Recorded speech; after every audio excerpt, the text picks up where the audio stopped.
Assalamualaikum warahmatullahi wabarakatuh. Alhamdulillah nahmaduhu wa nasta'inuhu wa nastaghfiruh wa na'udzu billahi min syururi anfusina wa min sayyiati a'malina. May yahdihillahu fala mudilla lahu wa may yudlil fala hadiya lahu. Asyhadu an la ilaha illallah wahdahu la syarika lahu wa asyhadu anna Muhammadan abduhu wa rasuluh la nabiyya wa rasul ba'da.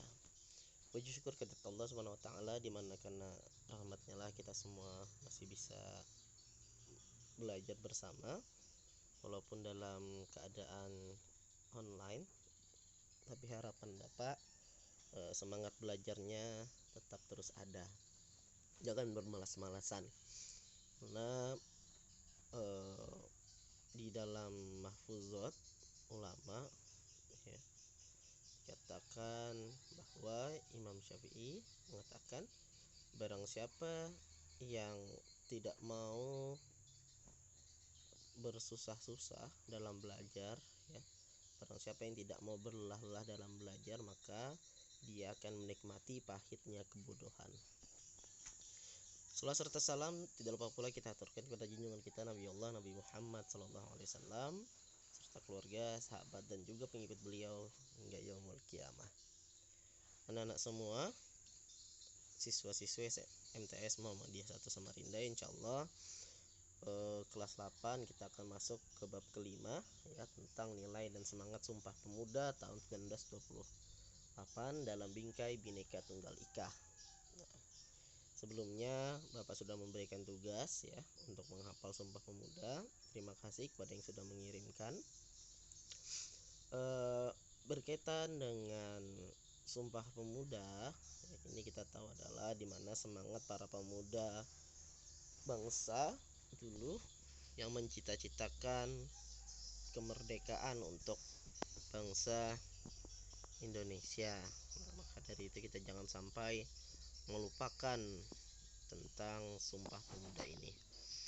Di dalam bab 5 ini kita akan mempelajari yang pertama adalah makna Sumpah Pemuda bagi bangsa Indonesia. Yang kedua adalah arti penting Sumpah Pemuda bagi perjuangan bangsa Indonesia. Yang ketiga adalah semangat dan komitmen Sumpah Pemuda bagi bangsa dan negara Indonesia. Langsung saja kita masuk ke pembahasan yang pertama. Makna Sumpah Pemuda bagi bangsa Indonesia. Kalau kita melihat sejarah tentang Sumpah Pemuda ya, Sumpah Pemuda itu merupakan intisari dari isi putusan oleh pemuda-pemudi Indonesia yang kemudian dikenal dengan Kongres Pemuda Pertama dan Kongres Pemuda Kedua. Nah, melalui hasil dari kongres itulah kita bisa mengenal yang tadi tentang Sumpah Pemuda tadi, yang 3 tadi ya. Bertanah air satu, berbangsa satu, dan berbahasa satu. Nah, selanjutnya menurut Muhammad Yamin ada 5 faktor yang memperkuat persatuan Indonesia. Yang pertama itu adalah sejarah, bahasa, hukum, adat, pendidikan, dan kemauan. Yang pertama tentang sejarah, apabila sejarah yang dilalui oleh bangsa itu sama, maka timbullah perasaan senasib di antara para pemuda sehingga mereka akan bersama-sama memperkuat persatuan untuk menjadikan bangsa Indonesia yang baik. Jadi pentingnya untuk mengetahui sejarah ini biar kita tahu ya bagaimana perjalanan bangsa kita. Kemudian dari situ nanti kita akan tahu seperti apa sih perjuangan daripada pahlawan dan para pemuda dulu untuk memerdekakan Indonesia. Maka Soekarno mengatakan bangsa yang besar itu adalah bangsa yang mengetahui sejarahnya, bangsa yang menghargai sejarah bangsanya. Nah, maka dari itu kata Soekarno, jangan lupakan jas merah.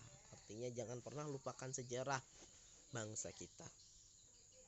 Kemudian bahasa ini merupakan salah satu alat pemersatu bangsa. Bila kita memiliki bahasa kebangsaan yang sama, tentu seorang pemuda akan tergugah untuk mempelajari dan memahaminya sehingga tidak menutup kemungkinan bagi para pemuda untuk bersama-sama memperkuat rasa persatuan. Nah, jadi memang bahasa itu sebagai alat pemersatu ya. Karena kita ini negara yang terdiri dari berbagai macam suku, tentu dari suku-suku itu memiliki banyak bahasa. Maka agar bisa bersatu ada yang namanya bahasa Indonesia. Gunanya adalah untuk mempersatukan Orang Aceh pakai bahasa Indonesia, ya, orang Sunda bahasa Indonesia, orang Jawa bahasa Indonesia, Banjar pakai bahasa Indonesia, Maluku bahasa Indonesia, Papua bahasa Indonesia. Semuanya menggunakan bahasa Indonesia. Ketika bersama, maka disitulah nanti terjadinya persatuan. Yang kemudian ketiga, suatu bangsa itu harus memiliki aturan. Di mana aturan ini harus dilakukan secara bersama untuk mewujudkan ketentraman. Maka rasa saling menjaga bersama itu akan muncul dalam diri para pemuda Indonesia. Jadi memang peraturan atau hukum itu penting. Nah, ini adalah untuk menentukan kira-kira apa yang boleh dilakukan, apa yang tidak boleh. Jangan sampai nanti tidak mengerti tentang hukum, semaunya saja, yang kemudian akhirnya perbuatannya itu bisa merugikan orang lain. Ketiga adalah pendidikan, ya. Pendidikan itu ya sangat penting, di mana seorang pelajar ini seringkali belajar tentang rasa saling peduli satu sama lain dan kekompakan antara sesama teman pelajar, sehingga ada satu bentuk persatuan untuk menuju ke arah yang positif. Jadi ketika kita belajar, kita bertemu teman-teman kita, ya, kita belajar bersama, nanti di situ timbul lagi semangat berjuang bersama, ya, dan timbullah persatuan. Dan terakhir itu adalah kemauan. Jika seorang pelajar mempunyai kemauan dalam menggapai suatu cita-cita yang baik, maka akan berusaha mewujudkannya agar tercapai. Dan bila sikap ini dimiliki oleh masing-masing pelajar, maka rasa persatuan akan meningkat. Nah, harapan Bapak, anak-anak MTS Muhammadiyah 1 ini memiliki rasa kemauan yang kuat untuk mewujudkan cita-citanya. Nah, bagaimana buktinya memiliki rasa kemauan yang kuat untuk mewujudkan cita-citanya? Salah satunya adalah bersungguh-sungguh dalam belajar. Jangan bermalas-malasan. Ketika gurunya memberikan tugas, ya, langsung dikerjakan. Jangan nanti. Kalau sudah nanti itu tidak akan dikerjakan lagi, akan terlupakan. Nah, jangan melawan gurunya, kemudian selalu berusaha, ya, belajar semaksimalnya. Jangan meremehkan, gitu ya. Dari itu semoga anak-anak Bapak itu bisa menggapai semua cita-citanya nanti dan bisa berguna untuk banyak orang. Amin ya robbal alamin.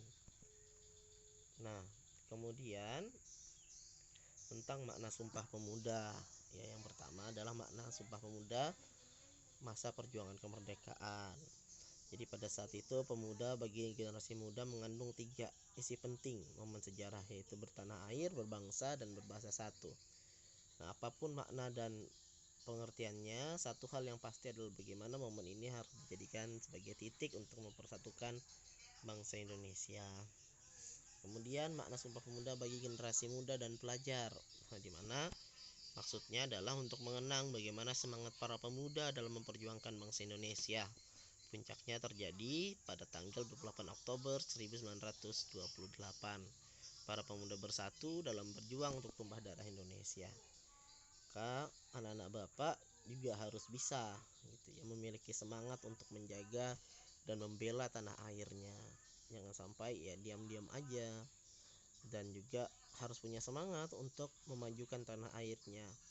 Dan salah satunya itu yang Bapak bilang tadi, berjuang sungguh-sungguh untuk menggapai cita-citanya. Ketika kalian menjadi seorang yang sukses, seorang yang hebat, maka itu adalah kebanggaan bagi bangsa Indonesia, karena bisa melahirkan pemuda dan pemudi yang hebat seperti kalian. Amin Allahumma amin. Yang C, ya, bagi bangsa Indonesia, Sumpah Pemuda merupakan entry point atau poin pertama menuju pintu gerbang kemerdekaan Indonesia, ya. Gerbang masuk. Sumpah Pemuda telah menjadikan adanya kesamaan keinginan untuk merdeka dari cengkraman penjajah. Nah, dimana sebagai masyarakat yang penuh dengan kemajemukan, majemuk itu bermacam-macam, gitu ya. Bangsa dan masyarakat Indonesia harus yakin bahwa pemuda memiliki peran vital dalam pembangunan bangsa. Dan seluruh warga masyarakat membulatkan tekad untuk mengangkat harkat dan martabat bangsa. berjuang memajukan negaranya, dan mempertahankan kemerdekaan Republik Indonesia. Seluruh komponen dan organisasi pergerakan yang ada harus selalu mengacu pada Sumpah Pemuda tahun 1928. Dan keempat adalah menjaga kesatuan dan persatuan Indonesia. Yang kelima, mempertahankan dan mengisi kemerdekaan dengan kegiatan positif dan menjalankan ideologi negara dengan baik.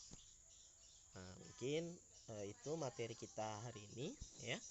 Tetap jaga kesehatannya anak-anak semua, tepati protokol, sebentar lagi Ramadan ya. Berlatihlah untuk berpuasa, berlatihlah untuk sholat malam, tingkatkan kualitas dirinya ya, agar nanti Ramadannya bisa maksimal. Demikian Bapak akhiri, billahi fisabilil haq, fastabiqul khairat, nasrul minallah fatun qarib, nun wal qalam ya maisturun. Assalamualaikum warahmatullahi wabarakatuh.